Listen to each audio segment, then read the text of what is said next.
Are we ready?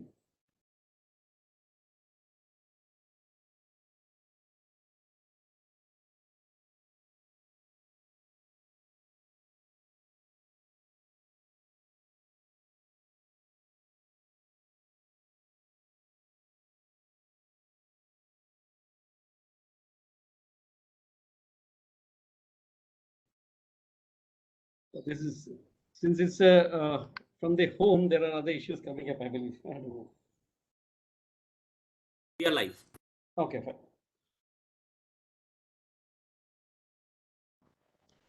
A very good afternoon, everyone, and warm welcome to 29th Water Talk. Oh, I feel so good when I say 29th Water Talk.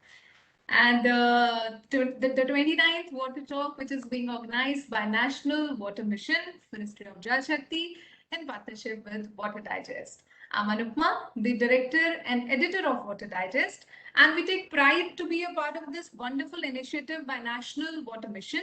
We also take pride in being associated with such a wonderful partners who have such a wonderful organization which has launched one of the biggest campaign of the world, Catch the Rain when it falls, which picked up a lot of momentum when Honorable Prime Minister launched this program. And I feel today this campaign is being it's being taken as one of the priority areas, one of the priority campaign all across India. But what we are doing right now, what all initiatives have already been taken up, I think for that I will be inviting Ashok ji to tell us more about this campaign and also about today's wonderful talk. And let me introduce you the wonderful topic we have: the last mile for water. And for delivering this wonderful talk, we have with us Ms. Kalpana Ramesh. Welcome, Kalpana. We also have all the key officials of Ministry of Jal Shakti and our regular viewers who are joining us today for the water talk. I would also like to tell that we've been receiving a couple of queries saying that there are few regular viewers of Water Talk, and they were saying that just approve our request to be there on regular basis. So just to tell you that we can't do that because it is a virtual platform, and for that we need to have certain checks, and that's why there is always an approval requested every time we do these Water Talk. But we are glad that you continued extending your support and are part of this wonderful viewership for this Water Talk. And not only Water Talk, Water Tech Talk. And I'm happy to announce that last Friday, the Water Tech Talk, which we did, it has gained almost 2.7 lakhs views. If I'm right, maybe Ashok sir can. 2.7 million. Million. Oh, wonderful. A million views. So without further ado, I would now like to request Ashok sir, Mission Director and Additional Secretary, National Water Mission, Ministry of Jal Shakti, to please propose the welcome address and also tell us more about your campaign, which is all over India, and also about the selected chosen topic for today's talk and our esteemed speaker. Over to you, Ashok ji. Good afternoon, Anupama. Thanks for the good introduction and thanks for providing the platform. Rain or shine, we are here. Today it's raining in Delhi. So one thing we can be sure of is if it is third Friday, 3 o'clock, we are there with Anupama, with the platform she provides us with the from the Water Digest. Thank you for that. And that has been a very wonderful journey together. We had had fantastic speakers, and today also we have very unique speaker who I'll come to her later because even I'll just give an introduction that she was one of the 7 women whom the PM handed over his Twitter handle on 8th of March. That's on the World International Women's Day. And she has a passion for water. I'll come to that a bit later. Welcome everybody to this 29th edition of the Water Talk. This had been going on well. As I said, rain or shine, we are here. And very appropriate time to catch the rain. So this is again what Kalpana is doing in Hyderabad so well and organizing so many programs here to catch the rain. Very relevant, very contemporary, and actually very happening. Um, uh, uh, this Catch the Rain program, as Anupama said, was launched by the Prime Minister, even though National Water Mission had been doing this Catch the Rain for the last 1 year. Then Prime Minister in his Man Ki Baat mentioned about it and ordered us to start Jal Shakti Abhiyan Catch the Rain on March 22nd, which we did by PM addressing almost 2.2 lakh sarpanchs all over the country on a virtual meet. Probably that was, I would say, one of the biggest or largest launches of a water conservation program ever in the world, because at least 2.5 lakh sarpanchs with about 100 people attending in the Gram Sabhas would be about 2 crore people attending the launch. And after that, PM in his address also mentioned that all works related to Manrega would be focusing on water conservation works. And today we have a wonderful result on that. The Catch the Rain campaign has done more than 13 lakh new water harvesting structures completed in rural areas, and about 2 to 3 lakh water harvesting structures in the urban areas. That's about 15 lakh new water harvesting structures done in water-related works done in the urban and rural areas, and 11 lakhs are in progress. That's about 26 lakh work has been done in the last 3-4 months ever since the launch, with the Manrega alone spending about 36,000 crore rupees in these works. In addition to that, we have the urban areas, the Amrit program, and many volunteers pitching in. So this has really become Jan Andolan, the true way where the Honorable Prime Minister wanted to be. To follow it up, we have also set up a portal called jsactr.mow.gov.in. Everybody can go into it and see the work and the photographs of the work done. We have Minister has started meeting the collector DMs of the states.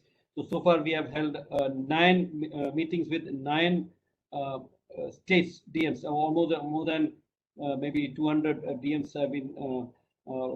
We have 9 states DMs. We have discussed about 350 districts of the states have attended the conference.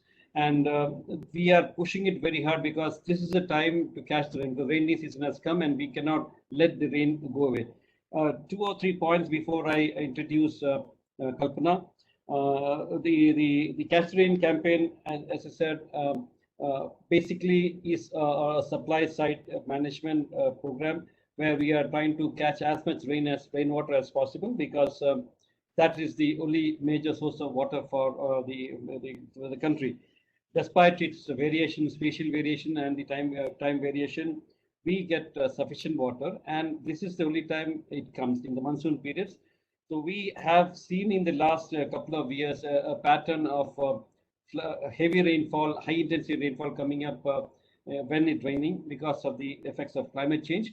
And then this flood water creating havoc in the urban area, particularly in the low-lying areas of urban areas.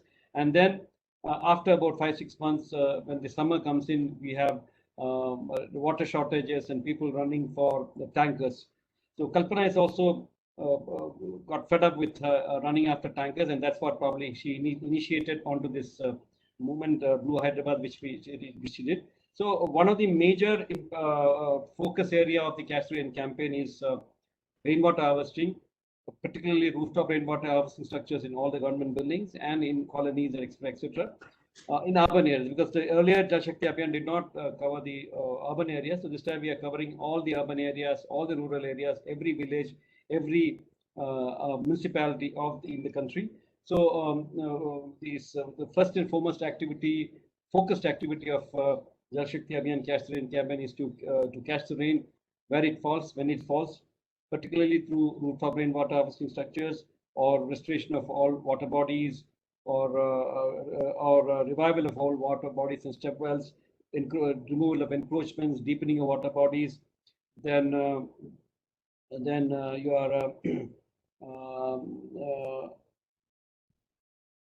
rejuvenation of the wetlands and flood banks. All these things are part of the water harvesting structures. We also plan to have inventory of water bodies prepared in the next 5 months, all water bodies in the country with geotagging and details of health. We are we are planning it, and also the scientific planning based on it. And the last part is setting up of Jal Shakti Kendras. I know in some of the cities, the cities, particularly urban flooding, is a major issue. So we feel that if the water is stored in a decentralized form in your own compound itself, the water which gushes out of the compounds and going into the low-lying areas would be reduced.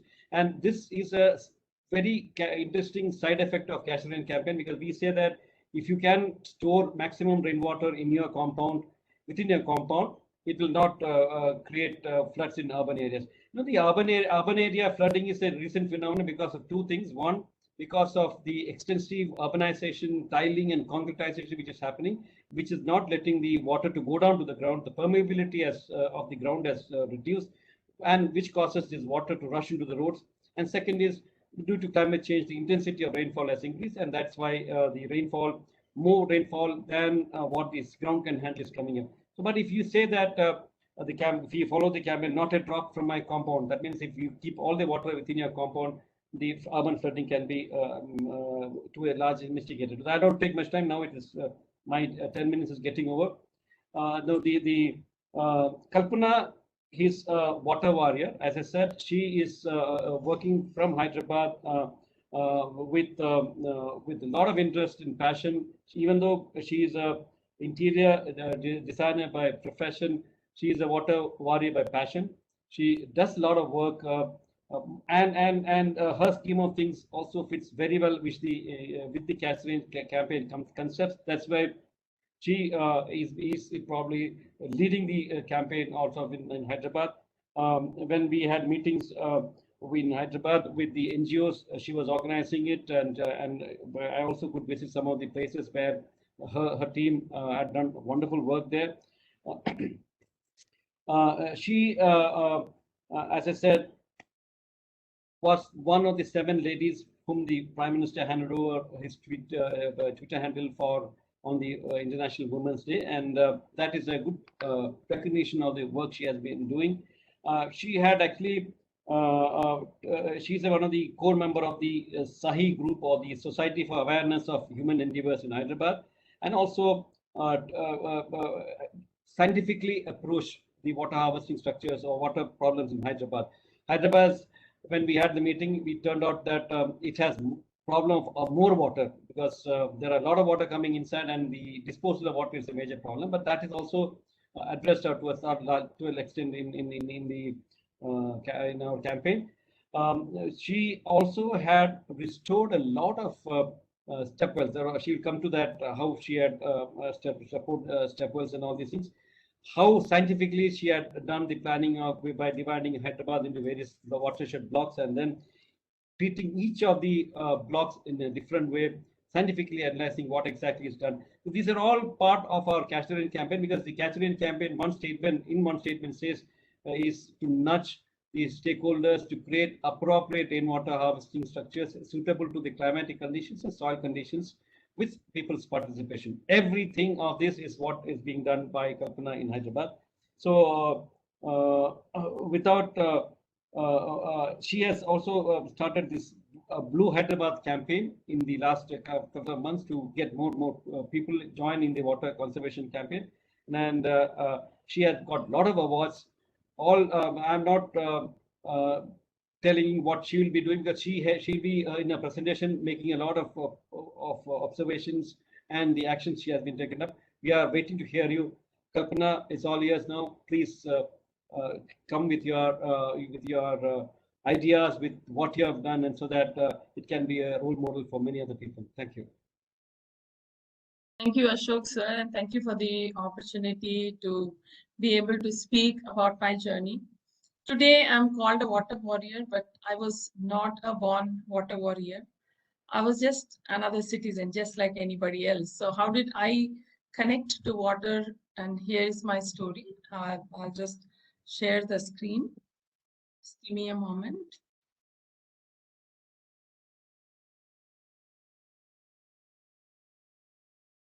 Yeah. Can you see my screen? Yes. Is my screen seen? Yeah. Yes. I can. We can see. Right. So I call this presentation the last mile for water because even the world over, even the UN is calling this the Water Action Decade. What we do towards water in the next 10 years will actually, create our future going forward. So what do we do when we have such a short time and we have so many problems to deal and handle, and our population is constantly growing and we all need water? So my journey starts here. I was, like I said, I was not a born water warrior, just like as an other citizen, practicing interior architecture. We moved back from the US and I started my practice in Hyderabad. And there was this eagerness to always have nature and water, respect nature and water in almost all my projects that I did, and few of them were award-winning projects as well. When we moved to Hyderabad, the only thing I was noticing that when we moved to different communities, we're seeing that we are managing tankers for more than 5 to 6 months in a year. So that started bothering me, and I started understanding the difference between registered tankers, which often had, sometimes had more or less, chlorine, and the non-registered tankers had, all kinds of contaminants. So it used to bother me that why are we even dependent on tankers? What are our resources really? That was the, seed to, beginning to understand what is really water in our sense, because all of us are just connected to the tap and the tanker. We don't think beyond this. And that's the truth, and that's a fact. When I started understanding, okay, beyond the tankers, is there anything that we could do? Rainwater harvesting seemed to be something easily, doable by everyone. And me coming from the design faculty, I know it is very, very easily, possible to be done. And while people are doing it only for complaints, to get NOC or to just get a sign off from the government, but they're not seeing really the value of rainwater harvesting. So we started campaigning in several communities that we lived in, started talking about rainwater harvesting, and but we could achieve only so much. So there was an urge to create a tanker-free home. So when we built our home in Hyderabad, the first planning we did was for water. You see this courtyard in the picture. The courtyard underneath it is a basement, which is for rainwater storage. It's about 25,000 liters of water that can be stored in this tank. We created a storage tank and we made sure that there's no sunlight that could enter. And we created a filter bed with coal and river pebbles and sand, because we thought it should get purified a little more and it has to stay over time. And with a simple UV filter, we were able to get a water quality that's drinkable, and that's better than any other bottled water quality that we have today, because we've checked all the 23 parameters for drinking water. So my first thought was, if it is good to drink, why are we even throwing it on the roads? Even if you put 1 rupee to this water, a rooftop of 1,000 square feet, it's almost like 80,000 rupees or 1 lakh liters. This is the value to it. And why are we not even thinking about restoring it or harvesting it, or at least give it back to the groundwater? Every day we draw water from the ground, so it becomes our duty to put back water into the ground. So when we built this home, I didn't know if it was going to be a, tanker-free home yet. But year after year, we saw that we didn't need a tanker at all. And we also enabled grey water recycling, because a lot of wastewater, if it is separated from as grey and black water, it can be easily recycled, and we were using it to grow our own vegetables. So we are becoming more and more sustainable. Sustainability was not in the books anymore for me. I was actually seeing a change becoming sustainable. What I did initially was, okay, I understood that we didn't need tankers. I started working on our community where we used to buy common tankers for more than 4 or 5 months. So we did a lot of rainwater harvesting structures in our community, convinced people, and I could see that the dependability of the colony also reduced. And I'm very proud to say the last 6 years, as a colony, we don't buy any common tankers and distribute anymore. Slowly, I started seeding action for this campaign in a small way with my own clients and my networks and talking about rainwater harvesting and started seeing success stories on various fronts. So we did anywhere from, factories to schools to colleges to people I knew and a lot of residences and commercial projects as well. So people saw, success, and that was very encouraging for me also. And as a design studio, we had all the faculties to make it happen. What we also did was understanding innovations in rainwater harvesting. Why should rainwater harvesting be done in a typical, conventional method all the time? I mean, today we are complaining that most conventional pits do not function today simply because we don't maintain it. If we maintain it, absolutely it can function. But if we don't maintain it, it doesn't work. So what are those solutions to have least maintenance for rainwater harvesting pits? So as a design studio, we started slowly working towards these and started creating spaces for water storage or water recharge in very, very challenging urban spaces as well. And started bringing in systems where there's modular rainwater harvesting, which is a no sand, no gravel method. And it just works super fine. And the whole modular tank can be used as a storage unit or as a recharge as well. So, and also, how does it happen on roads? How does it happen in parks? How does it happen in urban settlements and different typologies of buildings? So we started coming up with different ideas, and we were able to, take these ideas on ground as well. Slowly, I started understanding that the rainwater, the largest catchments are our lakes and wells. Of course, most are encroached and still, but there are storm channels connected to lakes. Though they have become a bit of hybrid channels today with sewage mixed in these channels, but there is a way to at least make it grey water, at least stop littering and create what is called a healthy watershed. So my first attempt at a lake closer to my place, it's an 8-acre small lake, but it was in a terrible shape. Before working on the water quality, I wanted to connect people to the lake because how did I begin my journey? When I connected myself to water, then I achieved something, and then it nudged me to do more. So I thought that the connect with water doesn't exist today. So started having small conversations with apartments. Now I don't live in this area, so I really didn't know anyone. That was my first, communication with people, with public who are complete strangers to me. So approached different apartments around the lake, and I also understood the ownerships of the lake is different, as in you have the irrigation department, you have the municipality, you have the water board. You have to basically connect with all these departments if you have to work with the lake. And I also understood a very critical thing, that the lake communities have everyone from the very high-end villas to slum people living around the lake. So literally they across the strata. So the awareness given to each one of them has to be different. What you showcase one cannot be the same thing. What I talk to a slum guy has to be very different from to what I'm talking to a very high-end community. There's some technical stuff I need to share with them. I need to share, DPR for the lake. But for a slum guy, I simply need to make him connect with not throwing garbage and keeping the lake clean from his end, and how his groundwater can be improved, things like that. And also involving children in the whole thing.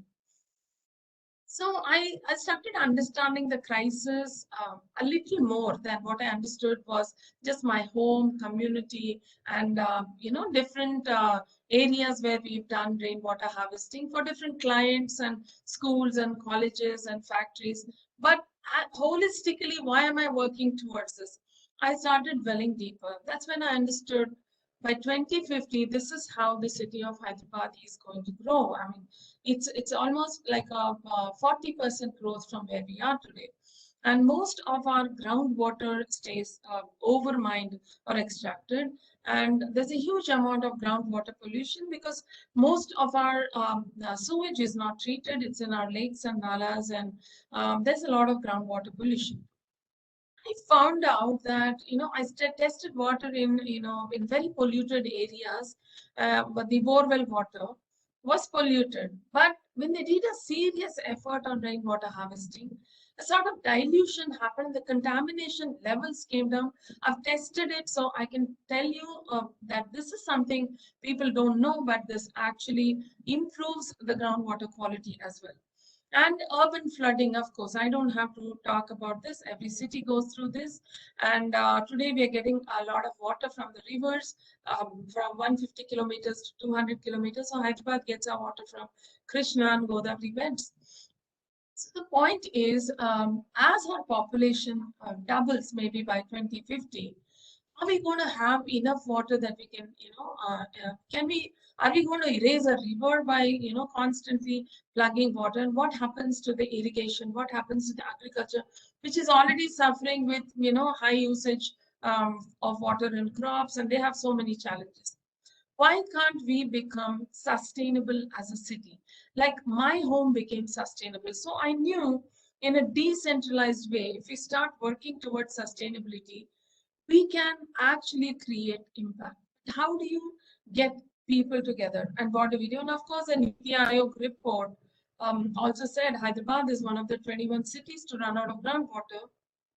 We don't have, we are not a city on the seashore, so we can't even look at desalination plants. I mean, of course, I don't believe in that because it spoils the ecology of the oceans, but still that is an option for tomorrow. But our cities like us don't even have that option. So sustainability is something we need to teach people and we need to take care of. So I found out, working on ground for the last 6-7 years, I found out that these are the challenges on ground. Why people are not adopting this rainwater harvesting in a large way. First thing is lack of awareness. Lack of awareness is a big thing that we really need to work in layers, right? From the national, state, city level, and even at a colony level. Lack of awareness. The second thing is lack of strict implementation. Though the government has several policies, the lack of implementation comes as something that we have to handhold the government, because we are a large population. Any government that comes forward, they can do only so much. As our population is huge, we have to start handholding this in a big way, that we implement our policies right. So the last thing is lack of end-to-end service providers. I mean, there's a lot of people who do rainwater harvesting in a very random way. They don't know building typologies. They are not scientific. They just come and do a pit. Maybe that doesn't work. So it's very, very important to understand rainwater harvesting is not a cookie cutter solution. It's very, very site specific. And there are several budgets we can adopt. We don't have to go with a very high-end rainwater harvesting system. We can go with a very basic system. Where there is no rock, you can actually dig a well and store a lot of water, things like that. So these are challenges I understood as gaps. So as I started working aggressively on the lake, first thing was removed a lot of muck. I mean, in this picture, you'd see water, but actually you couldn't see water when I started work on this lake. So the amount of littering, the water bodies, surface water bodies is something that's visible to us. But why have we kept this in such a bad shape? The markets nearby, the demolition way, I mean the construction waste, literally anything and everything is getting dumped in these water bodies. Now, what is the problem? Why are communities not responding? Because constantly they point out to the government. It's a government who's doing this. They have to take care of this. Yes, connecting sewage and taking care of sewage or treating sewage, getting it to a better quality is the government's job. But the point is, in a decentralized way, if every community that is actually letting sewage into the lake. So I understood there were 12 inlets into this lake. I got it down to only one storm inlet. Just by awareness, we got communities to remove these direct sewage inlets out of the lake, and also encourage them to do recycling of their water and reuse in their own communities. So I'm telling you, 30% of the sewage was straight away out of the lake, right? Just by decentralized, working. Similarly, rainwater harvesting. So the excess rainwater harvesting, we actually connected it to the lake from the communities. And also there was a whole gush of water on this road. This was sort of a downstream for that area. So while we, the irrigation helped us make the bund for the lake by the roadside, we also made them do a lot of pipes that would take with silt traps that would take water into the silt trap and give clean water into the lake every time it rains. So the road doesn't flood, but clean water actually enters into the lake. This is sort of catch the rain where it falls. Whatever fell on that road quickly went into the lake from its silt traps. So there's no stagnation. People were suffering stagnation here. Every time there's hit a monsoon, the cars would float, the whole roads were getting inundated. So that stopped happening. And also reducing sewage. On the left-hand side, you can see some pictures that show that we actually gave so much awareness to the communities that they removed sewage out. This is also towards creating a healthy watershed.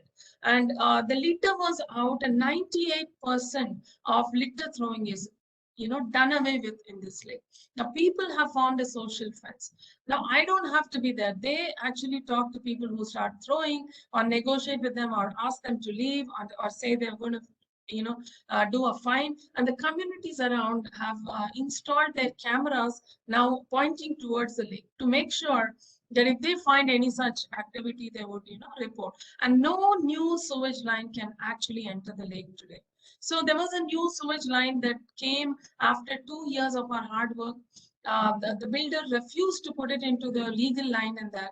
So how did we tackle that? We understood that building was getting ready for OYO rooms. I wrote out a mail to the OYO founder in Delhi, and he responded, and he negotiated with the builder saying, if you didn't do legal sewage, we will revoke the agreement with you. So I found there are different methods to tackle the problem. I didn't have to go fight vocally with the builder or people that are supporting him, but this just happened, and within 3 days we were able to remove that line out. So thinking out of the box is something that actually works, and this lake is truly an example of how people came together from zero support on the day one. Today there's 20,000 people around this lake that would hear me out. If I want to make something happen, they're willing to work with me. So connecting, so often when we talk about rainwater harvesting, we're only talking communities, right? And homes.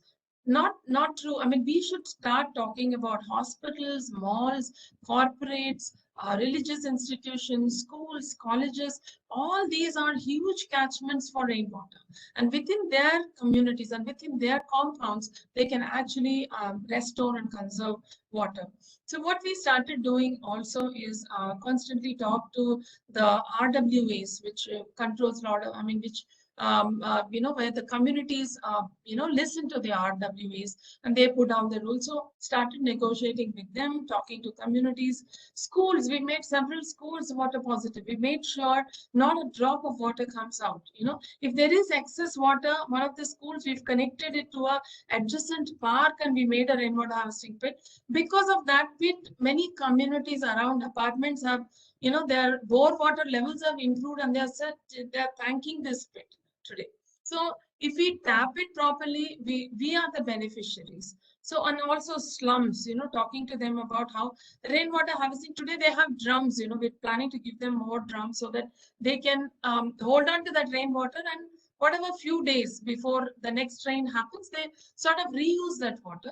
And we are trying to restore their community wells, their hand pumps that don't work, and do these rainwater harvesting around the hand pumps. So these are all things that we want to do for the slums. And religious institutions. In temples, I didn't have to do anything.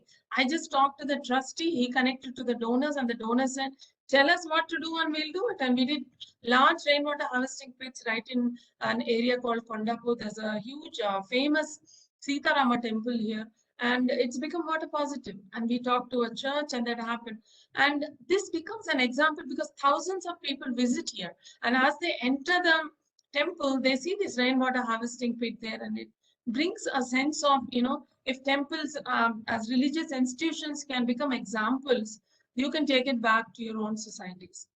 And I also, completely believe in communities are the crux for our, self-reliant societies for water.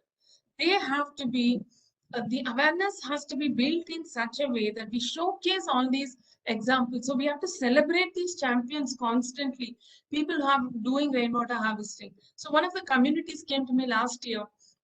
They actually had a well, and they had filled it up, and there was a lawn, and there was a building also around it, and they were suffering a huge amount of rainwater that gushed into their compound, because obviously there was a water body there, and that is where the water would go. And so we planned, they did a lot of rainwater harvesting, but still couldn't catch that flow. I told them only one thing: if that well can be opened up, that will be a beautiful source for you to tap this water, and permanently you will not have any, water issues in future. So they started digging. They actually found the well. They opened up the well. They've connected the water to the well. Not a drop of water is, the roads are not inundated anymore. And beautiful water in their bores, not just their community and communities around as well. They are so happy today. So these are all examples where they put efforts, and they are the beneficiaries. I mean, they put the efforts, but they are the beneficiaries today. If you see this, map here, it is one of the areas we picked a small area, and understood how many rooftops and how much water can we actually collect in the rain. And we understood, for our surprise, that this water is enough for the entire population of this area called Madhapur, where there's a lot of floating population as well. There will be easily more than 38,000 people in a square kilometer in this area. These rooftops have enough water to take care of the entire population throughout the year, just with rainwater. But this area today buys crores of, rupees they spend on tankers today. So we tell our stories to them. We want to, take this as an entire block and, work on this. We have started working with communities, but there's a lot more work to be done. And luckily, every area or a block has schools, has institutions, has large corporates, and large, areas where we can actually tap a whole lot of water, including the parks. But while I was doing all this work, I thought it's barely enough, because I'm just doing a piecemeal kind of a job, working here and there and trying to, improve groundwater or do rainwater harvesting. So I came up with this idea. This idea took inspiration from this city of Barcelona. How did they solve their traffic problem? By creating a super block model. They took one block and they pedestrianized the entire internal block, and only in the peripheries they made it motorized. So that seemed to solve their traffic problem. And once it became a successful model, they took this block model across the city and implemented it. So I thought this is a good model for water as well. So, but we need to break our city into smaller watersheds. So took the help of IIIT Hyderabad. We won some money in a social challenge, and we could take care of that fund. They actually broke down Hyderabad into smaller watersheds, smaller localities, because I thought understanding water in a smaller locality and trying to solve it with problem, because people are our strength. Population is what we have today, and the number of people that we can create awareness and bring them into the game, we can create a large amount of awareness for rainwater harvesting. So we happen to divide it into 98. It's not a basin really, it's micro watershed. But we identified these micro watershed, and we started working on 3 blocks, separately. The first block, and we also call it a lake super block, because a lot of flooding happens around lakes. So lake has to become the fulcrum for rainwater harvesting. Definitely, all the people around these polluted lakes have to do rainwater harvesting without a doubt, to reduce the contamination, pollution, and give back clean water into the ground before even it reaches the street and mixes with sewage. Because then it is no good for anybody, not even for Mother Earth, because there's something called ethical recharge. And this can happen only if you work in a decentralized way. So we started scientifically mapping the areas where we can do what kind of intervention, because there's a lot of things like aquifer diversity, there's challenges and strata. You need to understand what kind of structure will work in what strata. And Hyderabad is a challenging ground as we have rocky strata in many of the areas. So we identified these. We started working with 7 different colonies and started creating rainwater harvesting. So this also was another social challenge by HDFC we won. And we thought we should, we had money to do 15 rainwater harvesting pits with injection boards, but we doubled, actually more than doubled, 35 pits were made. We made this public participatory. We said we will give you 2 pits and you make another 2 on your own, and you're going to maintain all the 4 pits. And this model seemed to work beautifully. So our aim in each block is to increase rainwater recharge from 8% to 80%. You know, we can do it with storage, we can do it with recharging groundwater, but we're not going to throw rainwater into the drains. So making this happen in one block, the block that you see here marked in yellow is about 10 square kilometer block. We've already completed more than 4 square kilometer we have covered with colonies and lake restorations and well restoration. So groundwater is not just about rainwater harvesting in your homes and rooftops. It's also about recharging in your wells, in your lakes. But first you have to bring them to a condition where you can start recharging them. So working with the government in tandem, getting permissions for these restorations and getting funds. So actually the funds, the researchers, everyone we found in this block itself. That's the beauty. Everyone actually is there within the block. The well restorations we took, we found a school to do it, and we found a bank to help us partly with this irrigation well restoration. So we also found that's a good model, that within the block we have everything. And also this creating a healthy watershed is so important, because there's so much trash associated with our water bodies today, and we need to change that thinking as well. So when we installed this drain screen, stainless steel drain screen at the only inlet that we created for the lake now, we found this. You can see on a picture at the bottom that you can see these fruit crates and a lot of these. So now we understood what is the waste. So immediately we went on the street with the communities with us, started sensitizing these vendors. Look, this is what you throw into, you know, your nalas, and this is what is heading towards the lake. So by, you know, they couldn't defer this because we are showing them pictures and we're telling them. So we sensitize them to, you know, and today it is a much cleaner water body. There's no way they would throw back, because they will know, we will come to know immediately.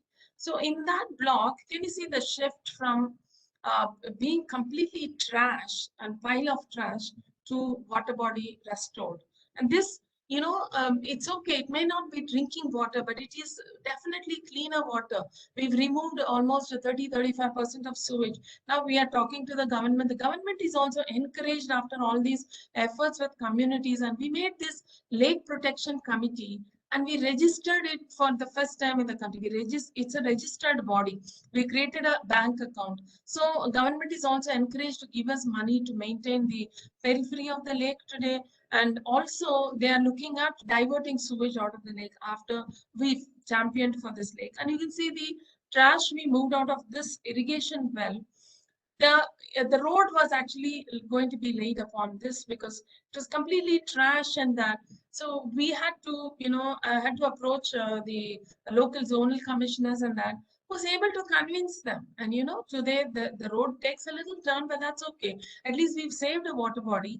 And this water body helped us store more than 35 lakh liters of water into the ground, improving groundwater in communities all around. Otherwise would have gone down as an urban flood. So well restorations are so key today as collection points, which, you know, helps us catch the rain where it falls and not, you know, take it to drains. I'm also happy to say that all these restoration projects it was just, daily labor. We trained them how to do it, and we, supported hundreds of livelihoods in this. We didn't need any skilled labor, but we just train them on ground and make it happen. So that's another thing. So then after the experiment with lake, and today a lot of lake restorations are in the pipeline, and we're working with communities on what is the first step to lake restoration, what is the last step, and what. So almost every day someone or the other calls, and we have these conversations. We also thought what we can quickly restore is our wells, and ours is a heritage city. We have more than 50-60 wells right in our city. And I'm also part of a group of architects. We volunteered this effort for, we are documenting a book called The Lost Step Wells of Telangana. The main intent was, once we document it, not like a coffee table book, but proper research book, where we talk about hydrology, where we talk about the history, where we talk about construction methodology, how did they build their wells, and the people and culture, the stories, and how we can connect people back to the wells. This is something we thought we can do with the cities as well, not just in our rural areas. And while they document the book, I became part of the group, and each one of us are writing a chapter in this book. And Ashok sir, definitely we will share that book with you and that. But so much of rich learnings, being as part of that group, because we really understood what is a traditional water system. And whatever traditional water systems we've located in Telangana, we put our, NRSC maps on that. And we find that they were the strongest, stream points, strongest points for water. So today, even if we don't find water in these wells, because water is around is overmined, if we put back water, they will be connected to good aquifers in the ground, and they can pull up those aquifers. So lake restoration took us 2.5, 3 years. So we thought we don't have much time to waste. While we work on lakes, we also start working aggressively on our well restorations, because this is really an example of catch the rain, because this is in every locality we can, do it decentralized. So this is our well, one of the wells we restored. So today we've restored 4 wells, and the 5th well is happening right now. This is one of the heritage well, and Gachibowli, if anyone is associated with Hyderabad, will know it's sort of the central business district of Hyderabad, and and the area is named after this well. And this well was in this status. I mean, you can see the picture in the middle, the man standing there, literally, that was what it is. And we had no clue if we could, actually get back water. We could barely see the structure. Gach basically means lime mortar. Bowli is a well. So a bowli, a well that is made of lime mortar. So you see, when we started cleaning, you can see that lime work of so many years, 200 plus years, built in the Asaf Jahi period, and still, stand. So the point is, these structures were built with so much thought that they really stand the test of time. Even after so much of dumping and abuse to it, we pull it back, and we found water in this well. So as a designer, it's also my wish to get many more architects and designers and conservation architects and create these examples so that we follow the process of conservation. We also do something called a precinct development around the well. So we need funds for this. So some friends, they do it for pro bono. We have an architect called Sneha from Deccan Amalgam. She's very, very passionate about this. So I'm trying to pull in people who are passionate, who can, work towards this. Because unless we do this precinct development, we don't want the well to go back to where it began. And yeah, you can see that we also do the footprint of these wells. We do the plans, elevations, we see how to safeguard it, the safety factors today, and connect it with the context. Like this well, we connected the rooftop water of a masjid. So more than 2 lakh liters water will actually, clean water will go into the well. Otherwise, the masjid's rainwater pipe was connected to the drain outside. I mean, isn't it beautiful that, we are able to tap 2 lakh liters water just by a pipe, just with a pipe we connected to the well.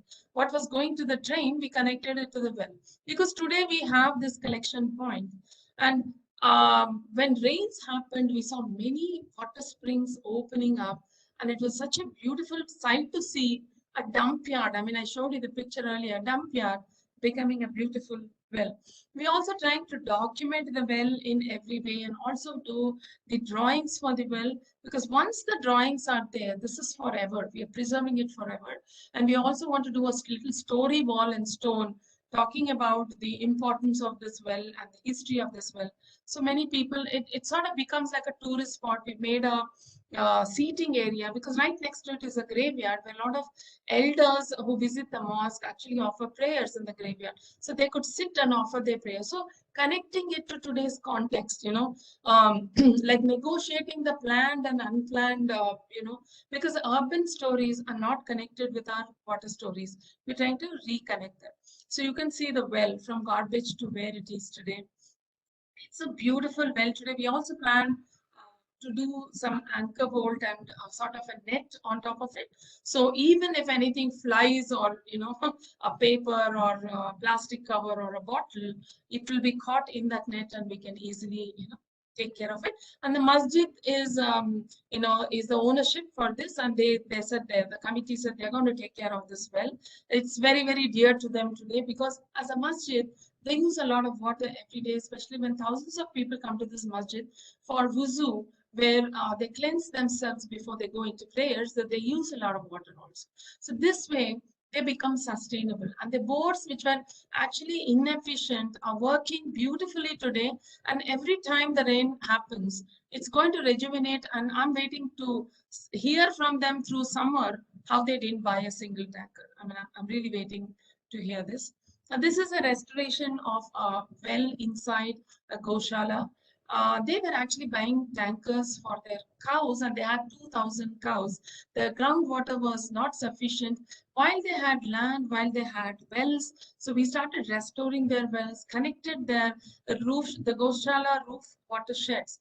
With their money, we told the Goshala also to participate. So they made, while we planned and executed, they also paid for the piping to make sure that clean water enters the well. And this is the third well. This was basically an abandoned well on a sort of a highway road, and in time it would have been closed up. So luckily in time we restored this, and today there's even before the rainy season started, sir, we were able to open up these aquifers, and today you can see the water level rose, and right now there is more than 65 feet water in this well. And you can see these rainwater pits that we made. Around this is clean water that comes on the road. So we made this trench system and we have these large rainwater pits where we don't, because this is water from the roads, there may be some slight contamination, but we don't want to connect it directly to the well. So we are putting it in rainwater harvesting. Again, this is part of our traditional water systems. If you go back to the books and read how our traditional water systems work, they actually did rainwater harvesting around the wells so that the water, quality and quantity will improve into their wells. So we followed this same system, and this well is restored beautifully. This is the other well. This is the first well we restored. These wells we've restored in the last 2 years. And we as a rainwater project, we are actually a social enterprise. I started this social enterprise to support projects in the public space and also handhold commercial projects. Like any large building, they want to do rainwater harvesting. They don't know how to do, they don't know who will implement. We also handhold them.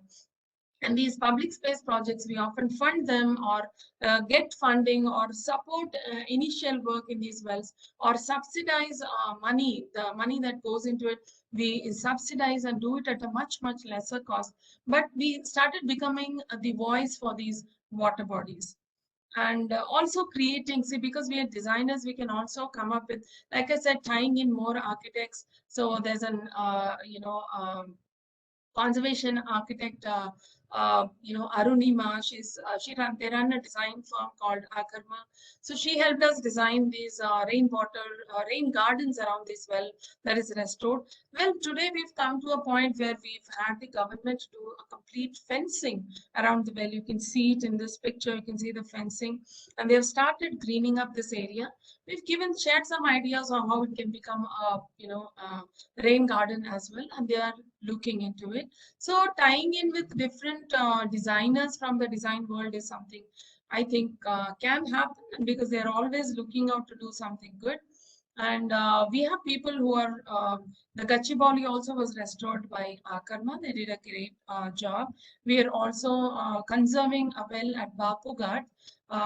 There's a Gandipet Welfare Association that has taken up that. But as HDF, we are also part of that restoration, sort of guiding that restoration. This is another ongoing step well restoration. We found water in this well just yesterday. So I was so happy to showcase this. I mean, next 23rd onwards is a World Water Week. Really want to showcase this. This was nothing but dumped in garbage to the brim. And I spoke to the zonal commissioner locally, and he actually pointed out to 4 or 5 wells, and he said they will try to help us remove all the muck out of the well and keep all these old pieces that they found, because some of it is all demolished and fallen off. So look at the beauty of this temple, and we found water in it. And it was completely a dump yard. I mean, people wanted to do a parking lot on top of this. So now we want to showcase this example, that how it can become a fantastic water resource. And there's a beautiful context around. There's a temple, there's a community hall, there is that's where we designers can come up with place making. We can see how we can recreate this space, connect the culture and people to water here. So we really believe in collective action. I mean, look at this, completely from a dump yard, everything was hidden right up to here. And see the galleries that have opened up, and the steps. And we've had people volunteer. We've created this cleanups every Sunday for this well, so that more and more people come. They are aware of what we are doing with our city. They can take it up in their own areas. See the water that came back, I mean, completely from a dump. Yeah, these are inspirations for me to further nudge and keep on working for water. And apparently there's a huge amount of rainwater that stagnates on the roads around. There's no way for it to go. Today when we open up this well, I'm sure that's that will be catch the rain right there. So the other projects we're planning with the government and other agencies. So this is one park that gets inundated. We've done an entire proposal for this park, and where parks can become rainwater harvesting zones. Every community has a park that they're maintaining. They can take up rainwater harvesting. And also lake periphery development. While lake is a huge, work, but the periphery of the lake, where the slums are there, where people don't have help, we can create this sort of retention ponds and swamp parks where water can be collected, and quickly they can be retained in these ponds and not flood into them. Because last year this entire thing, the bund broke, it breached and sort of inundated this entire area. So we're talking about creating these swamp parks and retention ponds. And also, it helps the biodiversity in a big way. If we start looking at lake restoration holistically, we have a lot of migratory birds that come into the lakes of Hyderabad. There's a lake called Aminpur, and this is actually a picture from that lake. And beautiful birds come, and biodiversity, water, everything, holistically we can restore. Right now, the slum is in this condition. We want to create a sort of retention pond here. The government is trying to do a weir, and it will all be closed up. Then we want to create a kind of a swamp park where, when it is dry, children can play here. And also you see continuing challenges for these flyover water that comes out like a waterfall. Can we create rainwater harvesting, just like it's done near Delhi airport? Can we create these systems under the flyovers? At least collect them and take it on the roadside, take it towards a park or some open areas, and do rainwater harvesting there with modular systems, which can be very, very easy to maintain for the government. And they don't have to, it's like these are all mostly like fit and forget it models. And these models can also store rainwater, where we can feed the greenery on between these. And also we are trying to create more and more champions. It's not enough that one or two of us or a few of us work towards this. Everyone has to become a champion. We connect with a lot of schools and educational institutions. We have reached more than 80,000 kids, and we, every week today I have webinars. We connect with at least 3 schools. We've made rainwater harvesting booklets, digital water booklets, and we've made a coursework for rainwater harvesting, because I really think this should become part of curriculum in schools. I've also spoken about it to Ashok sir. We have to take it to all schools. It's just a 5-hour course, which they can split it out the way they want. The school can do it the way they want, but it can become part of the curriculum. Like I said, one of the schools funded our heritage well restoration. I cannot tell you the number of case studies that have children have been, part of, and how it has become part of their international curriculum and also the CBSE curriculum today. Just that one well restoration has taught them so many things, and they've understood so many dimensions of it. And this is one municipality, the Bandlaguna municipality, where there are a lot of our Blue Hyderabad champions. So the Blue Hyderabad campaign itself was created. So we create and multiply most of these champions. And the Bandlaguna Jagir here that you see, we are trying to understand the municipality, as in the land use, how many people have not done rainwater harvesting, how much rain falls here, just like how we are planning to do block-wise. We're also working in the peri-urban areas and the municipalities as well, creating these models. So if one municipality does it, maybe the others can adopt too. And there are champions who are made social auditors or water volunteers. And there's an I-card given by the municipality. And we as a rainwater project, we have an MOU with the municipality. So they will go and collect data. So collecting data, nobody can refuse them, because the I-card is actually from the municipality, signed by the municipal commissioner.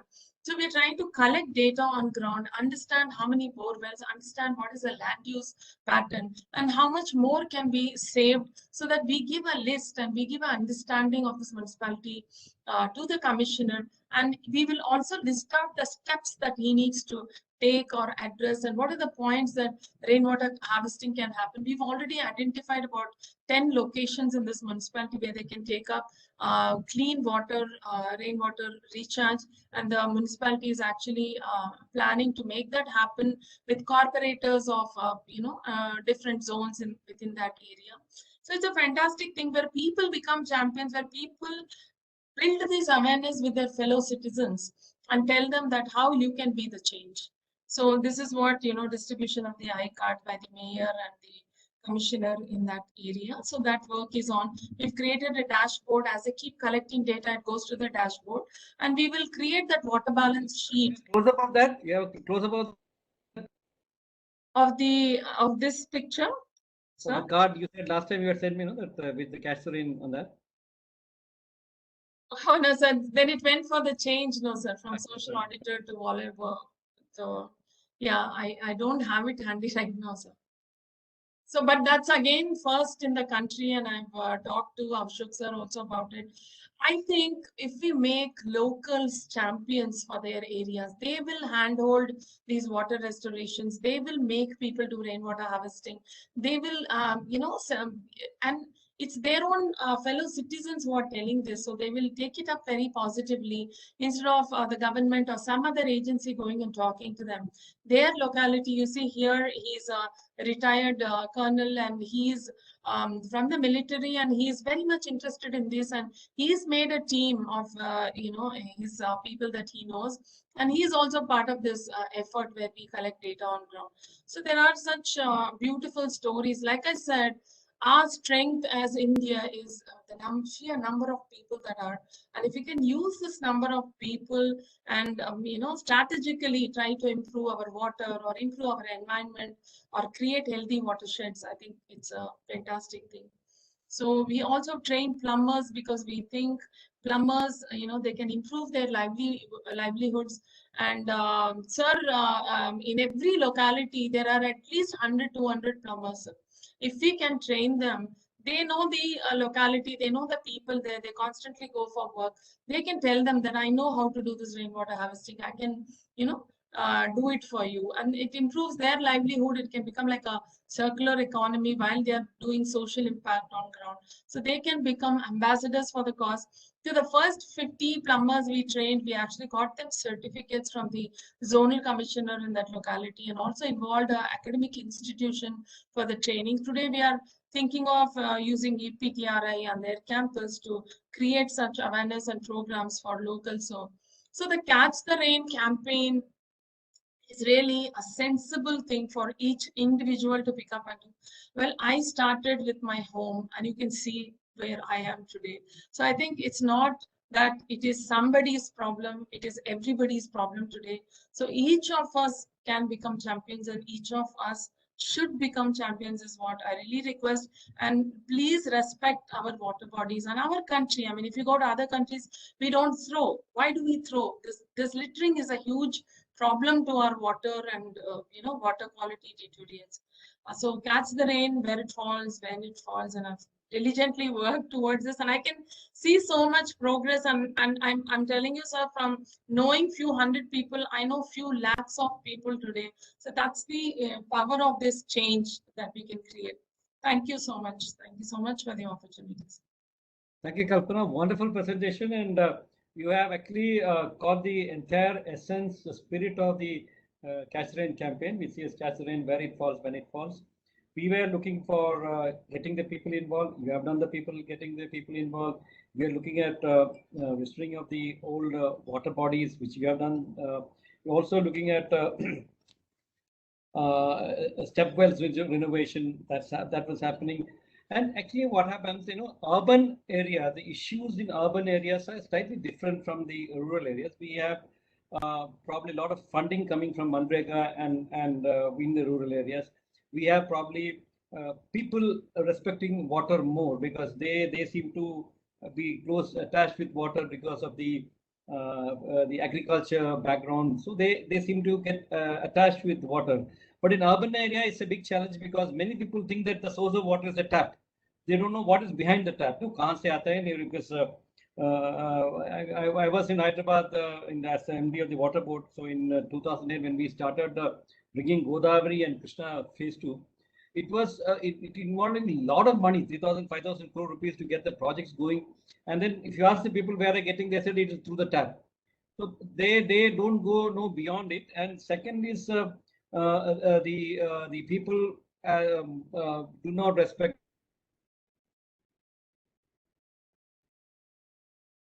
old water bodies, which we had actually identified and made a book of about 173. But many of them are willing to be are ready to be encroached. And second is, as you rightly said, in most of these water bodies, it is all sewage coming in because many places did not have the proper sewage connection. So sewage was coming in. So water, a challenge in urban areas is a very different one. People may not be willing to pay for it. The RWS have to play fantastic role. We have joined many of them, but when we talk to many of the RWSs, so if we save water, the water, will it come to us or will it go to other area? So these type of questions were coming up. So it has to be a selfless setup where you save water and someone else may get benefit of it, but you will also get benefited by the water saved by someone else. Second, very important is because of the urban flooding, which is really creating a lot of problem. We have to have a room for this water. We have to find a place for this water to come and settle down. That's where the existing water bodies within, which has been encroached. But thank you, or you are doing a lot of work in restoration of these water bodies. And the last point is about the appropriateness of the structures, because every area will not have the same water harvesting structures suitable. So it has to be appropriate rainwater harvesting structures to be made, which only a local person can understand. And involving plumbers is probably the biggest game changer, because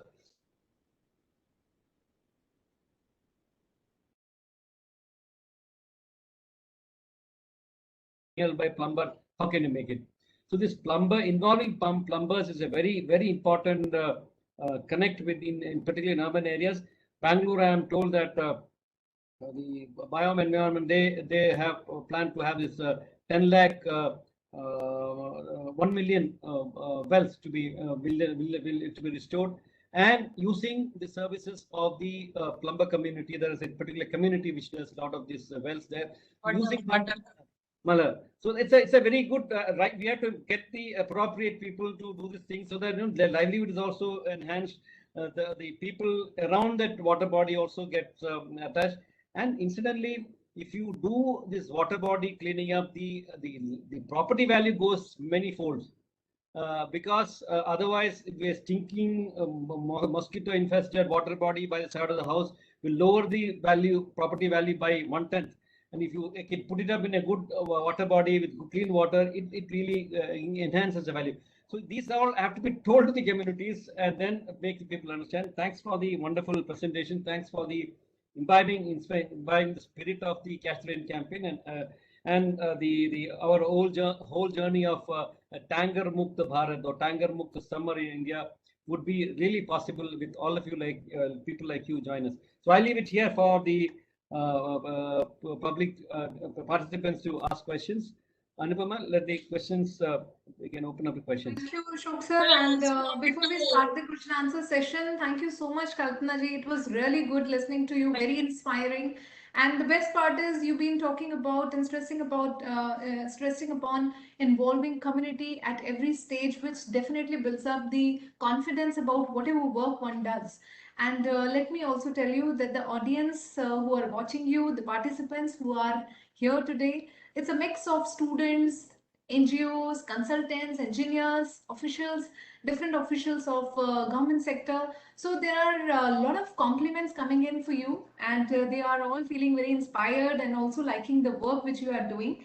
And of course, there are a lot of queries along, and we'll share those queries one by one with you. And I would especially would like to mention one of the students who had been separately talking to me. Ashok sir, this is for you specifically, I'll say. She's written that it is very nice. She's a 12th standard student and she's Ayushi, and she's written that it's so inspiring to see such talks and works which are generally we talk about in the water talk, and she's really happy seeing all this, and she is congratulating the overall efforts, and she wants to see all this happening on ground. So Kalpana has just given a view of something which is happening on ground, and we hope such initiatives will be all across India. And now, without further delay, let's open the question answer session, and we have our first query. Can we have the first query, please? And I'm quickly introducing you with the format. Right on your screen, there is an option of either writing your query in the chat box, or you have an option of raising your hand. So in case there is anything which you would like to put forward as a query to the speaker, so you may please raise your hand. My team will unmute you. You may introduce yourself and then ask your query. So we are open for question answer session. I request Dr. Dharamveer, you may please ask your query. Dr. Dharamveer Thareja. Really, it's great of Madam Kalpana to project a success story. It is highly motivating. Admire that she has said hand holding is the key, and to generate the right kind of hand holders. I have a question that it's something personal to you, that how you have been balancing profession, the family, the demand. That must be also good to share. It will resolve some of the doubts coming in our mind, because we have also gone through that kind of a pressures. Sure, that's a very good question, because first time I started working at the lake, many people started asking me, how does your family allow so many hours for you to spend on the lake work? Well, I would say that I'm doing so much work today simply because my family supports me. And also they believe in my work. See, that's more important. I sort of sensitize my family first, and they're already green champions, but sensitizing them on my work, and also made my work, water restoration. I mean, I was running a design studio. Slowly, I made my work, lean towards water conservation. So really, it is my work on ground that I do. I've strategized just like how a company like starting a social enterprise and leading water initiatives for an NGO and working with volunteer groups to, document step wells and such. So it's really become part of my work. So I don't spend so many more hours than my work hours, but definitely I read up a lot. I try to, gain my skills. Today I can say that I mean, I might as well have done PhD in so many fields concerned with water, but learning on ground has taught me a whole lot, and a very good supportive office also. I mean, I tell up guys, let's take up this projects, and they are always, waiting to take up new projects and move. So a lot of new interns, architects who come and approach me for work, they're constantly wanting to work with us. So because this is something new, something different. So my answer to your question is yes, I have a very supportive family, but I made this my work. I used to work 8-9 hours as a design company. Today I work towards water conservation. So the switch was easier for me, and I started, and this became a more satisfying job for me. If I look back at my life 10 years, behind, I'm super happy about what I'm doing today and what I plan to do as well. I request Mr. Narendra Jain. You may please ask your query. Yeah, thank you, and splendid work, Mrs. Kalpana Ramesh. And your story is as inspiring as many other cases which this water talk has brought before us in the past. Now, Mr. Ashok Kumar sir, this is specifically, I'm putting this question across to you. A suggestion you can take it as. The Central Groundwater Authority has come out with its new revised guidelines for granting of NOC on 24th September 2020. I personally, as an industry champion and an environmentalist and an industry which is huge consumer of groundwater, have been requesting and making representations to them. Why don't you allow the so-called water conservation fee and groundwater restoration charges, which are being charged to the industry, to be deposited to the government, and God knows where it goes? Instead, why don't you make provision that we are allowed to invest that money into these kind of efforts which Mrs. Kalpana Ramesh is doing?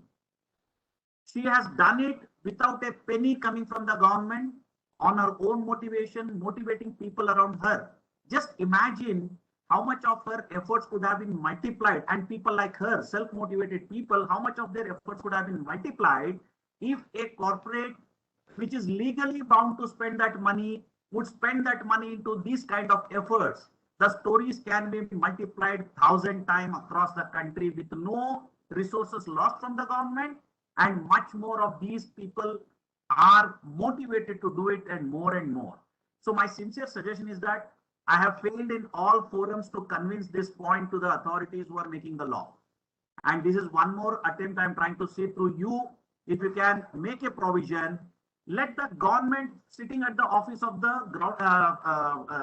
the Minister of Water Resources and Rejuvenation decide which project, and allow the industry to pick up that project and support it with the money which otherwise we would have given to the government, will go to the field straight away. My sincere suggestion in the interest of groundwater restoration. Thank you, Narendra Jain. Let me clarify 2 points with you. One, that you cannot say that the government is not spending money. The Manrega, as I said, in the Catch Rain campaign, the last 4 months, the amount of money spent for the water harvesting structures is about 36,000 crores.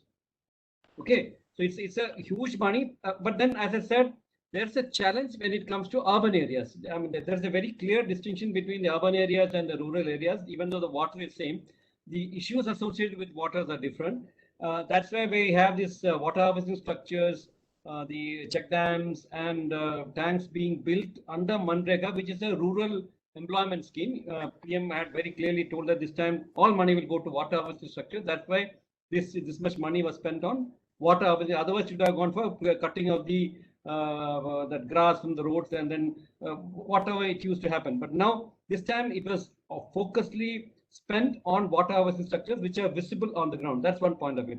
The second point is the urban area is a challenge because there is no specific works which are allotted in the urban area. So they have the Amrit program, which also spent about 2,000 crores. That's all in Amrit for water harvesting structures, because Amrit has a lot of things under its ambient. So developing some parks or water storing structures is what is being done a part of the Amrit scheme.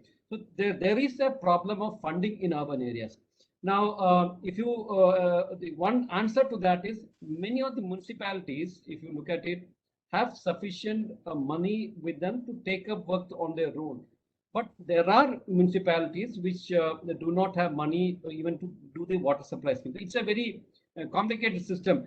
If you ask me to say that money should be deposited, all the works which you are telling that they should be deposited for a particular set of works, but that's not the way the government works.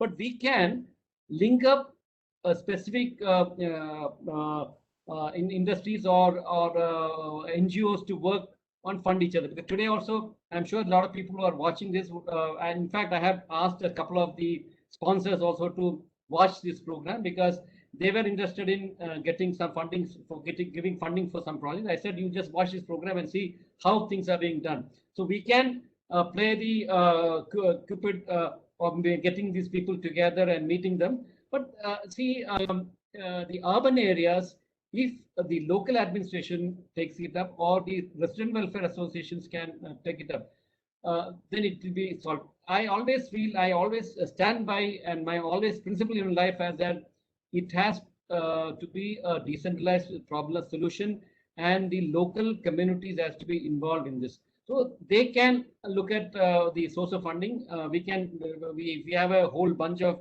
CSR funding coming into it. We will try to help them out. But asking the industries to deposit the money and then a central government or state government deciding which work to be taken up is a problematic, and it leads to other issues which I don't want to mention it here. So I think better is let the local bodies take it up, and funding we can try to help them in urban areas. Thank you. I request Mr. Mukesh Sharma. You may please ask your query. Good afternoon. This is Dr. M.K. Sharma from Institute of Hydrology under Ministry of Jal Shakti. I am working on water quality aspect. I have just carried out a study in Bemtara district. There is a sulfate contamination in groundwater. And we have given the recommendations to recharge the, to give the artificial recharge so that we can store the groundwater quality. Now, this study has been done in collaboration with Government of Chhattisgarh, WRD, Water Resources Department. Now, the recommendation had to be implemented by the state people. Now, I discussed with them, who are the agency we will take up this work. They told us they don't know what to do. So can you, Ashok sir, can you guide me? I have to tell them what agency they have to take. This is in urban area, rural area? Sir, this is district, Bemtara district, rural area. District, no? So, okay, that we'll discuss separately. This we can take it up with the district administration, and there is this Jal Jeevan mission also going on for the works taking for the drinking water sources. The rural area, the district is predominantly, I think, a rural district. So funding can be taken up from the Manrega, and as I said, till the end of rainy season, all works in Manrega or under Manrega would be for water and water-related works. So we'll take it up. We'll talk separately. Okay. I'll ask the district collector to take it up under Manrega. Thank you. I request Mr. Rajeshwar Prasad. You may please ask your query.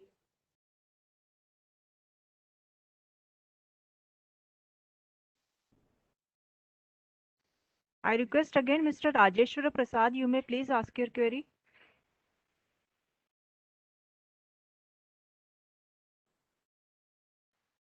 No problem, Neha. I think I'll take up his query because he has also sent it to us. He's from Visakhapatnam, and I think no. So basically, he is wanting to develop a water body near the place where they are staying. So maybe I think that query needs to be answered separately. So Mr. Prasad will get back to you on your query, and we'll also connect you with the respective people who can be of some help in this. Okay, so there are many more queries, like I said. So there is one through Mr. Narendra Jain, who has asked, I would like to ask a question regarding the, oh, he has also asked, I'm so sorry. A couple of them are also written in the chat box, so there is a duplicacy here. So just give me a second. Okay, so Mr. Sanjay Satpute has put forward a query. He's talking about vertical filtration. He's saying, I think vertical filtration is more labor demanding, especially while cleaning. He said that he has tested this vertical filtration and it gives very good efficiency. However, later on it chokes. So can you suggest any flushing mechanism once such vertical filtration has been done? I think Kalpana, you would like to comment on this? Yeah, when you say vertical conservation, filtration, I'm assuming you're talking about conventional pits here. Yes, conventional pits needs cleanup every year before the rains. What you can always do is amount of silt that comes from your rooftop. First install inline filter, starting with, of course, putting a jali at where the downpipe actually begins, and then you're filtering your larger particles. And even if you place some pebbles near your, where the outlets are on your terrace, a lot of silt gets arrested right there. And then you can pass it through an inline filter. This is, if you're talking about this filtration system, it's very, very simple to handle, and it has the first flush, and then it can connect directly to your sump as well. If you see there's a lot of silt coming in, this is from the storm runoff on your paved areas and roads, where based on the amount of silt that you get, you can create filter beds in couple of places, like a desilt chamber with a baffle wall. And it does nothing but it will collect the silt at the bottom, only water will move to the next chamber. So you can do multiple things like that, so that your actual filtration system with your pebbles and all, these you don't need so much of maintenance, right? You keep cleaning your diesel chamber and the smaller pits that the water first passes through, and that will take care of it. So choking will never happen. So any which way, the conventional systems you need to remove and you need to clean it up.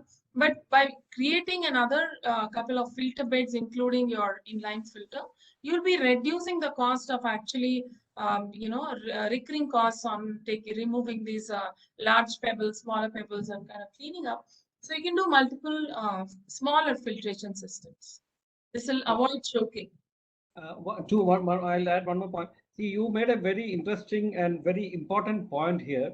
It is the maintenance of the existing rainwater structures, which is actually people forget it, because most of the people build these rainwater harvesting structures to get the occupancy certificates, and the first day you get the occupancy certificate, the rainwater structure is out of your interest, and the building stays there for 10, 15 years or 25 years, and it will be never clean. And that's why most of the rainwater harvesting structures are built once and never maintained. So as a part of this campaign, we have said that 1 week drive should be taken up for this existing, looking at the rainwater harvesting structure. That's where when we met in Hyderabad last time, I told Kalpana also to have this social auditors or somebody who can go to the houses and check, because if any government body official goes and checks, probably they may have a resistance. Why are you coming and checking up again? Or it can lead to some other issues of corruption, etc. So that's why we had worked out a model of having a social volunteer going and authorized by the municipal body to go and check up whether the existing water harvesting structures are working or not, or if it is to be cleaned, they can help them in cleaning it up. The second important aspect is there are numerous new technologies which have come up, because I remember Anupama, and when we had a technical session on various rooftop rainwater harvesting structures, there are companies like Rainy, the one I remember that there are many small vertical filters which are available, which does not cost much. It's about, I think they were about 5,000 or 6,000 rupees they were telling in that show, which can help in vertical storage of water and also cleaning it. They have a process of opening the taps here and there to let off water collected and then run off, and the dirt along with it. So these are technically available. If you check up the website of our previous technical talks. It will be there. It's one of them. It is there. There's a company called Rainy which had presented a lot of work. I remember, if you remember. Yes, sir. Anyway, we are planning to have another technical talk in another 7 days, 10 days on Yeah. various new technologies at low cost rainwater harvesting. In a week's time, probably we'll have it. You can listen to it. Thank you. The next one, Kalpana, you are architect by profession. So Mr. Neeraj Kumar has put forward this question saying, how big a role does architecture play in establishing an effective water conservation method? So as you must be knowing, in our colleges and architecture colleges, yes, we do touch upon this subject, but we really don't focus on this. And moreover, when we come out and practice, we have completely taken it out of the window. It doesn't even exist. And few of us were, interested in nature, and that this definitely be pushed to the clients. But it's often the client's decision what to do or not to do, and because it's an additional cost for them, and we usually put forward all these things at the end of the project. So I think we should plan water first in the project before even we put on ground. So as a social enterprise today, we are providing a service where if you have an open ground leak, we've helped resorts, we've helped apartment communities, but before even they put the building, what is the water available for you in the ground? What are your bore wells? Which are your functional bore wells? And what can you do to improve and make it sustainable? And then we connect it with the land use. You're going to put up an apartment with 400, families there. So what is the consumption and what are the inputs that you're going to get for water, and how much of sustainability you can achieve in this project? So we're trying to create this water balance. Honestly, I didn't do it. When I was out of college, and I have also practiced for 20 years. This is not something I focused or did. But today we are providing this service because think water first before even you put the building. So there are a couple of projects which was water intensive. They did like floating cottages and all of that. Now, after we showcased what is your water balance and how much you can restore and be sustainable, they actually changed the entire plan around water, right? They made it more a sustainable plan. So I think as architects, we hold a huge responsibility to bringing this awareness before we build, that water is very important. It's not enough that we go on constructing buildings and we encourage or we help people build even interiors, runs in lakhs and even crores. But even those projects are not giving focus on water, which is the very minimal amount for them. I think it's building awareness that before you can have palaces built, but what if you don't have water? That's not going to work. The building is not going to work. It should work for generations. That's how you need to plan water. So we are right now working with very prestigious projects in our city, where we are giving consultation, and they look at this as a new service, and they're so happy that something like this exists, that people are actually giving you a water balance sheet and telling you how you can preserve water, because our focus is more on the built structures and the structures that are going to be built in future. So as architects, I think we have a huge responsibility, and designers. I don't actually practice architecture. I'm more an interior designer, furniture designer, but I know what we studied. And when we studied history of architecture in books, I really didn't care for how much we studied as traditional water systems. But today on ground, I tell you what brilliant ways to have built these step wells. How brilliant they were, and how their engineering and their thought process cannot even be compared. If Kakatiyan rulers in Telangana understood that we are in a Deccan plateau and they built 4,000 artificial tanks those days, look at their far-sightedness. They looked at people and water in the long run. We've lost that language today. We don't think water. We only thinking development and, so we as architects or designers should start reconnecting urban stories to water stories. And I think that will, the kind of impact, that impression that we will leave behind will be a very big one. And it's absolutely beneficial to the societies. Actually, urban planning, now in the last couple of 2-3 years, the Namami Gange and other urban planners in Government of India, we have been taking up a very, very serious effort on urban river management plans. Basically, if you look at it, even river is not planned in the city because river flows and it carries the most of the rivers are used to dump sewage and dirt, and with the hope that the water will carry to the next city. So it takes away from your city and goes to the headache of the city below it.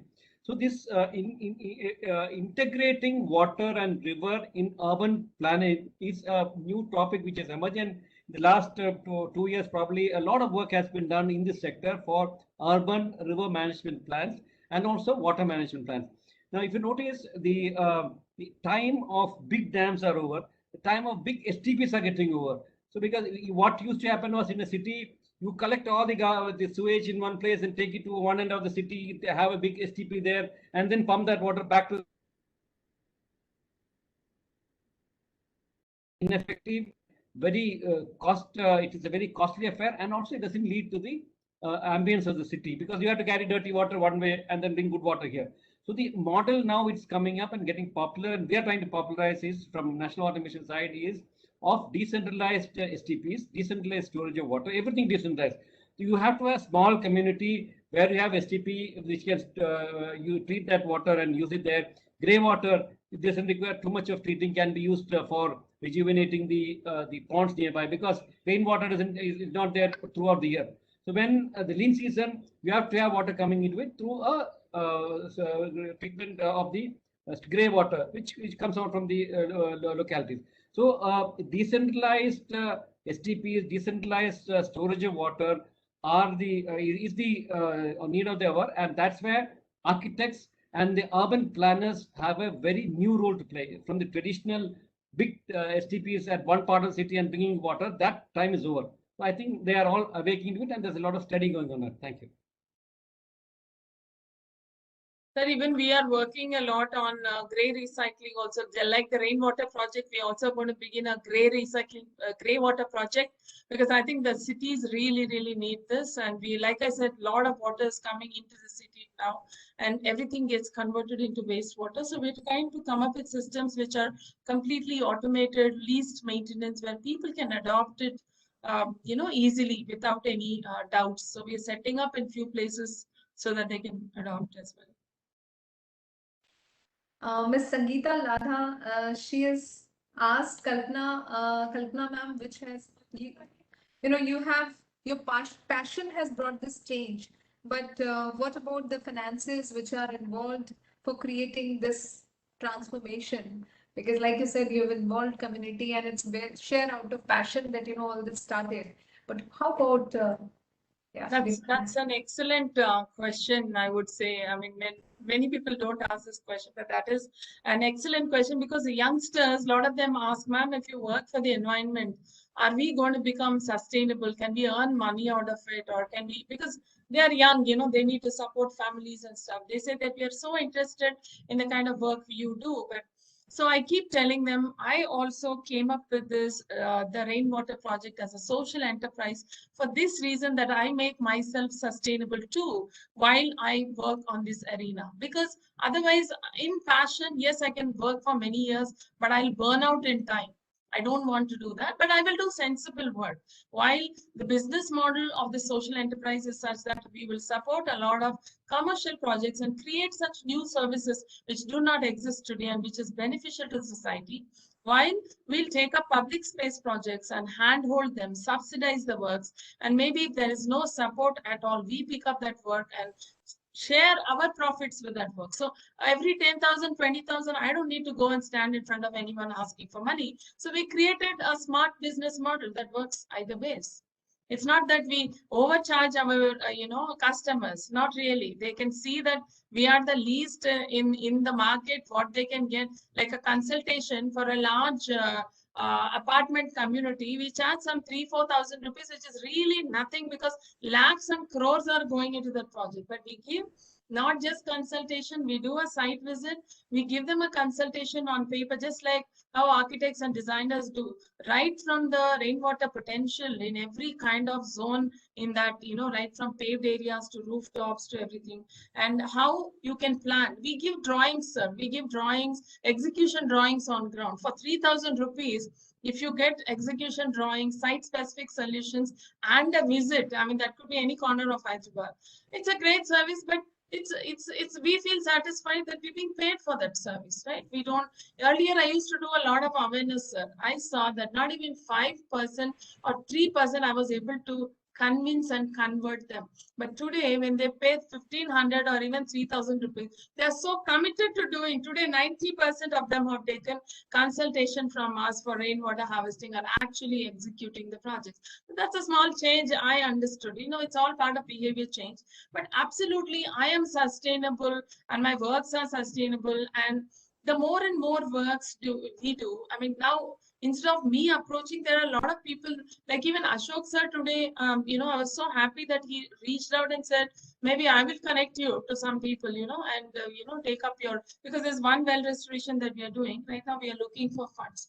So there are many people that will come to us seeing the quality of the good work that we are doing and seeing the impact that we are creating with, thousands of people that are getting benefited. So I think, yeah, very good question, and I'm happy I answered this question. So every time you work for the environment, you don't have to, do it for free, and you can absolutely, you can be the breadwinner in your family, and you can take an environmental cost. I mean, this is how smartly work. You should actually, work smartly today to achieve this. So both your goals are met.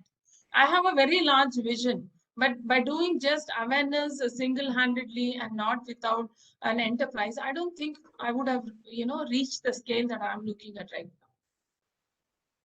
Thank you. I second you, Kalpana. I'll second you in whatever you said. Like we also work with the main motive of generating awareness, creating synergies between work of various stakeholders and bringing them together at same platform. But at the same time, if there is something associated, some finances support associated with it, it definitely brings better results. Yeah. Next one is by Rajeshwar Prasadji. Can you please suggest what type of rainwater harvesting to be adopted in areas where there is shallow water table? The shallow water table, clearly wells work. I mean, clearly you can, in fact, like how Bangalore has adopted this thing of making 1 million wells happen. These are new dug wells, not just restoring old wells.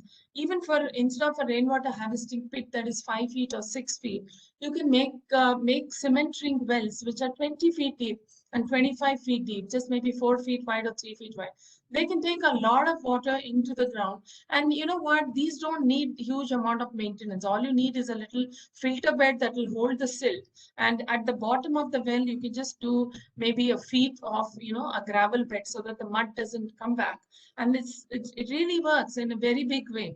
And even in apartments, mostly in Chennai, I have seen a lot of projects where they're actually dug wells and it's working beautifully. So this is a very simple thing that you can make it happen, and it doesn't cost much. It's cement ring wells. It's not even RCC or anything that you need.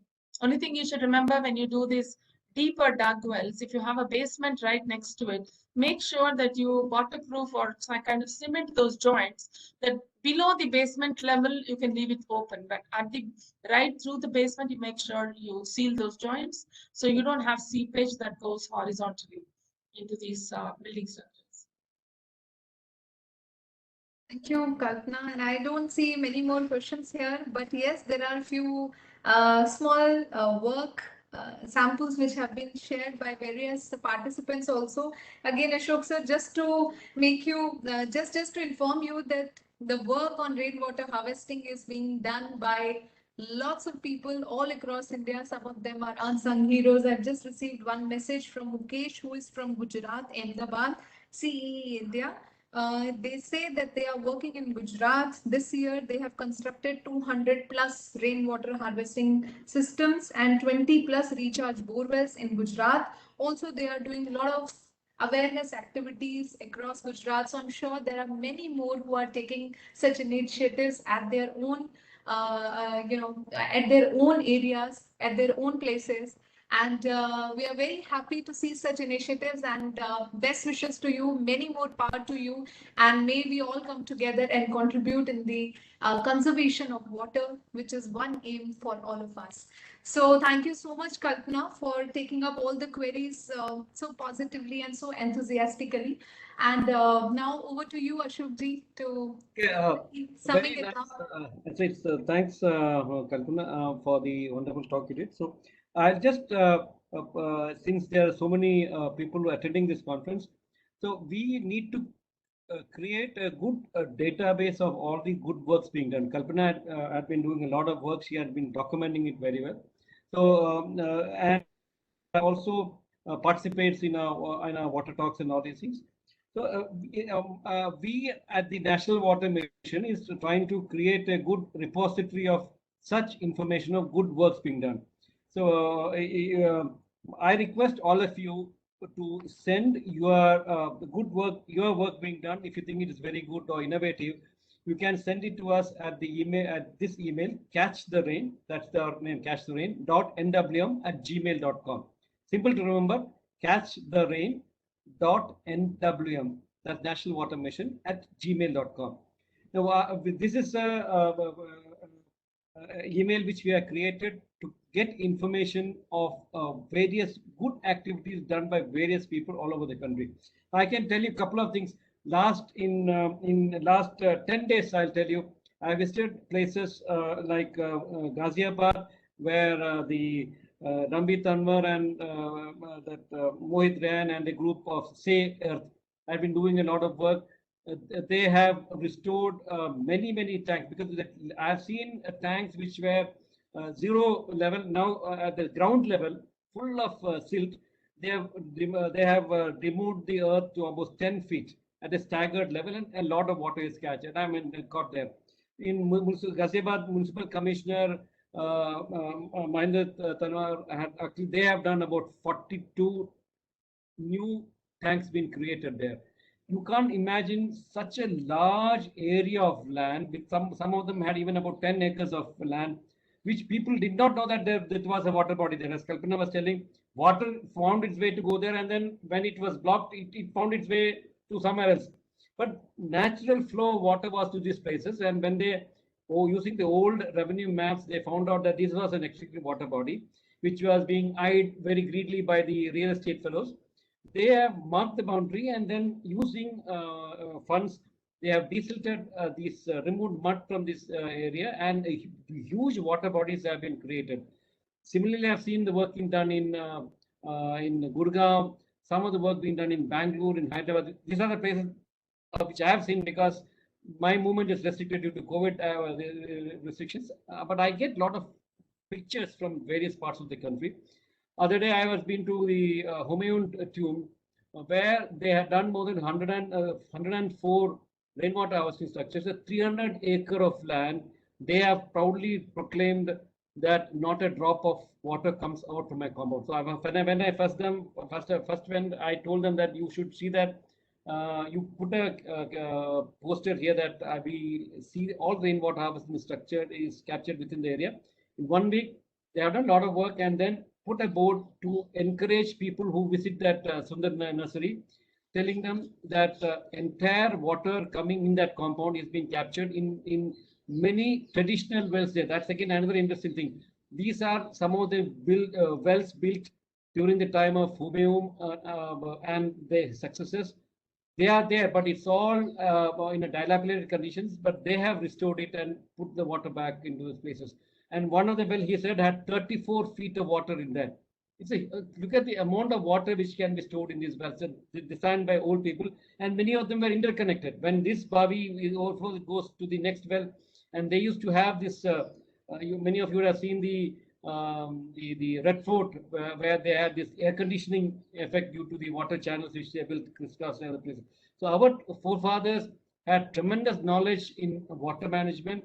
We have unfortunately lost it out, and it is for us to restore and get back all those information and get to the people.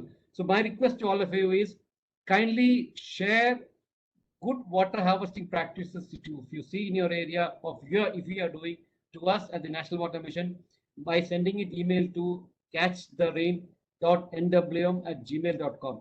This Catch the Rain has caught on very well, and I'm sure that in the next 2-3 years there will be much more awareness created, and definitely I'm sure that we are looking at an India which will be respecting water, and definitely we will be having much uh, water issues, less water issues summers.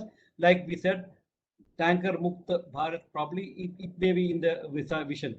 Thanks a lot, Kalpana, for sharing your experience in life in water conservation, and I'm sure it has inspired many people today to work, and that is the true water warrior. So you are not only fight, you also inspire people to get join in this mission, and very happy that you have done that, and wishing you all the best, and we'll continue to help you in whatever possible things we can.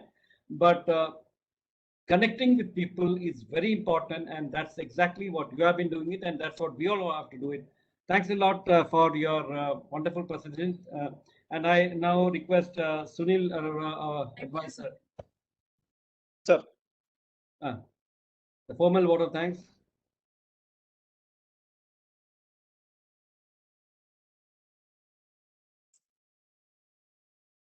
am I audible? Yes. Go ahead. Okay. Additional Secretary and Mission Director, National Water Mission, Shri G. Ashok Kumar ji, senior dignitaries, today's guest speaker, Kalpana Ramesh ma'am, and all my friends who are attending this talk on a virtual medium. A very good afternoon to all of you. Rahiman pani rakhiye bin pani sabsoon, pani gaye na ubre, moti manush choon. I deem it a great honor and privilege to propose the vote of thanks on this memorable occasion to such an intellectual delegates, and that also after such a wonderful speech given by Kalpana Ramesh ma'am.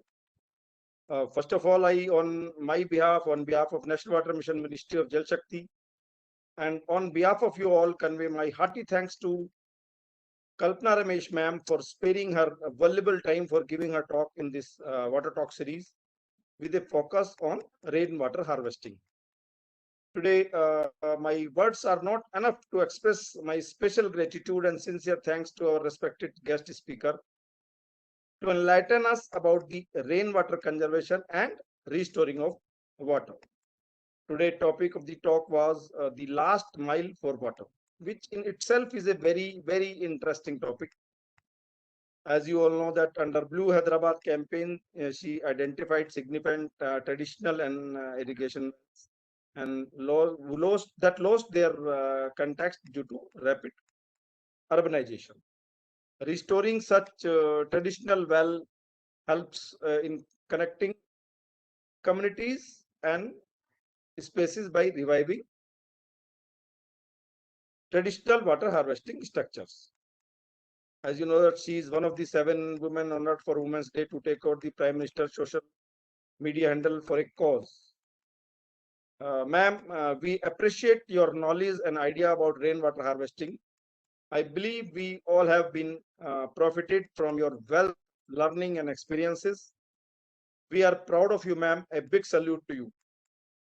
I especially give my thanks to MD sir for taking initiative for getting this water talk organized and conveying your views on Jal Shakti Abhiyan Catch the Rain campaign. Thank you, sir, for your interesting and thought-provoking address, which has set a perfect platform for this water talk. My heartfelt thanks go out to all of the delegates who have connected themselves to this webinar through virtual medium and had a patient hearing of our speaker and making this event a resounding success. May God bless you all. Today we are leaving this place along with great experience of the speaker on why we should and how we should go for rainwater conservation through people's participation. I will fail in my duties if I do not convey my thanks to Team National Water Mission, Team Water Digest, and media team of Department of Water Resources who have worked behind the screen by giving their wholeheartedly support in organizing this webinar. Thanks to all of you again, including attendees, for making this Water Talk a meaningful and eventful program. It is to inform everybody that National Water Mission is organizing Water Tech Talk on every second Friday and Water Talk on every third Friday of the month. I request you all to participate in it and give your encouragement to all the speakers and share their experiences in water sector. At last, I want to say, Mata hai bhumi, Pita hai pani, yahi keh rahi hai Gurbani. That's all from my side. Take care, be safe. Thank you very much. Jai Hind. Thank you, Sunil. Over to Anupama. Thank you so much, Sunil ji, and thank you everyone. Thank you, Shubh ji, for always inspiring us and taking things forward. Thank you, Ms. Kalpana, for this wonderful talk delivered by you and all of the lovely participants who have joined us today for this talk and who keep joining us for Water Talk and Water Tech Talk.